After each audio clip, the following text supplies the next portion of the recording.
Hello student, आज हम पढ़ेंगे क्लास 7th की poem the shed written by Frank Flynn. Do you know what a shed is? A cow shed, a tool shed, a wood shed. For example, it's a small room away from the main house. एक छोटा सा room होता है और जो हमारे main house से दूर होता है. और यहाँ पर हम इसका यूज करते हैं for storing and keeping things को रखने के लिए, एनिमल्स, टूल्स और व्हीकल्स.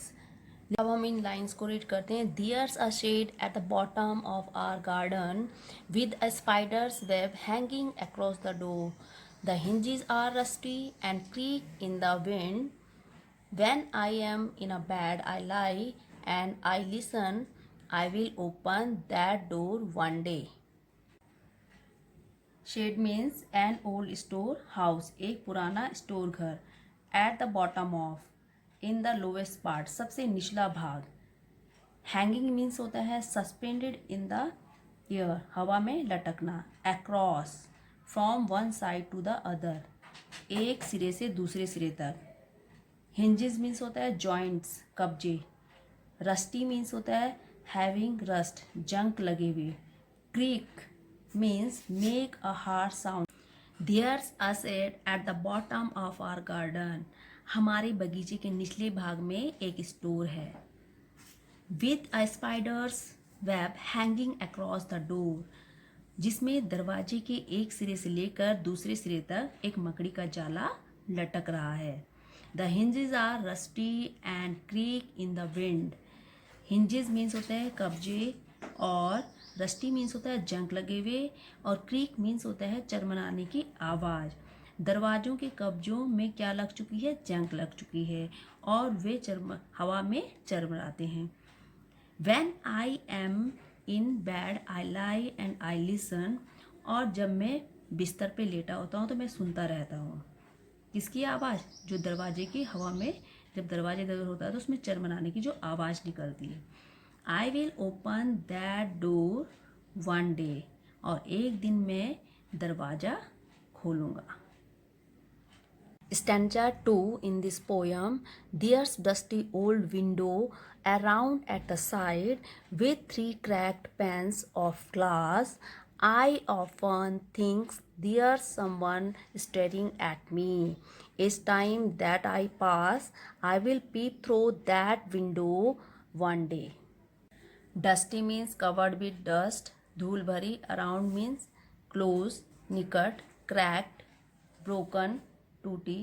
Panes, window panes, खिड़की के शीशे. Staring, looking intently, घूर रहा. Peep, look through, झांकना. There's dusty old window around at the side. Dusty means होता है धूल भरी, और old window means द पुरानी खिड़की. एक तरफ एक धूल भरी पुरानी खिड़की है. With 3 cracked pans of the glass, और जिसके 3 शीशे टूटे हुए या चटके हुए हैं. आई ऑफन मीन्स प्राय. Think there someone staring at me. अक्सर मुझे लगता है कि कोई मुझे घूर रहा है या देख रहा है. इस टाइम दैट आई पास, ऐसा हर बार होता है जब मैं वहाँ से गुजरता हूँ या जाता हूँ. I will peep through that window one day. Peep का मीन्स होता है झांकना. और एक दिन मैं इस खिड़की से अंदर झांकूंगा. My brother says there's a ghost in the shed who hides under the rotten floorboards, and if I ever dare to set foot inside, he will jump out and chop off my head, but I will take a peek one day. अब हम इस stanza third के word meaning को जानते हैं. Ghost means spirit, भूत. Hides means conceals, छिपाता है. रोटन मीन्स और डिकम्पोज, सड़े हुए. Floor boards means the wooden covering of the floor, फर्श पर लगी लकड़ी. डियर मीन्स होता है हैविंग करेज, हिम्मत करना. To set foot, to step in, पैर रखना. Chop off, cut and separate, काट कर अलग करना. Take a peek, look in, अंदर झांकना. माई ब्रदर सेज, मेरा भाई कहता है कि there's a ghost in the shed. There's means store house में क्या रहता है? भूत रहता है. हु हाइड्स मीन्स छिपा हुआ. अंडर मीन्स नीचे. द रोटन मीन्स सड़े हुए, फ्लोर बोर्ड्स मीन्स लकड़ी के फर्श के नीचे, जो लकड़ी लगी है उसके फर्श के नीचे की, मीन्स एक भूत उस लकड़ी के फर्श के नीचे, सड़ी हुई लकड़ी के फर्श के नीचे क्या हो रखा है, छिपा हुआ है। And if I ever dare to set foot inside, अगर मैंने कभी अंदर जाने की हिम्मत की, ही विल जम्प आउट, वह कूद कर बाहर आ जाएगा। And chop off my head, और मेरे सिर को काट कर अलग कर देगा। बट लेकिन I will take a peek one day, लेकिन मैं एक दिन अंदर देखूंगा या झांकूंगा जरूर। I know that theirs isn't really a ghost. My brother tells lies to keep the shade for his den. Theirs isn't anyone stirring or making strange noises. And the spider has been gone from his web since I don't know when. I will go into that shade one day soon, but not just yet. अब हम जानते हैं इस stanza के word meaning की। Have रखना, den lair या place to hide छिपने की जगह या माद। Not just yet, not now अभी नहीं।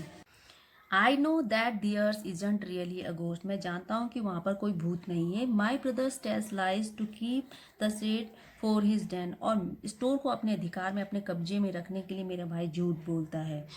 दियर्स इजंट एनीवन स्टेरिंग और मेकिंग स्ट्रेंज नॉइजेज, ना तो कोई घूर रहा है वहाँ पर और ना ही कोई विचित्र विचित्र अलग अलग सी आवाज़ें आ रही हैं। And the spider has been gone from his web and seems I don't know when, मकड़ी मुझे नहीं पता कब अपना जाल छोड़कर वहाँ से चली गई है। I will go into that shed one day soon, मैं एक दिन उस स्टोर में ज़रूर जाऊँगा। बट नॉट जस्ट येट, पर अभी तो नहीं। अब हम इस चैप्टर के क्वेश्चन आंसर जानते हैं। Who is the speaker in the poem? A child is the speaker in the poem.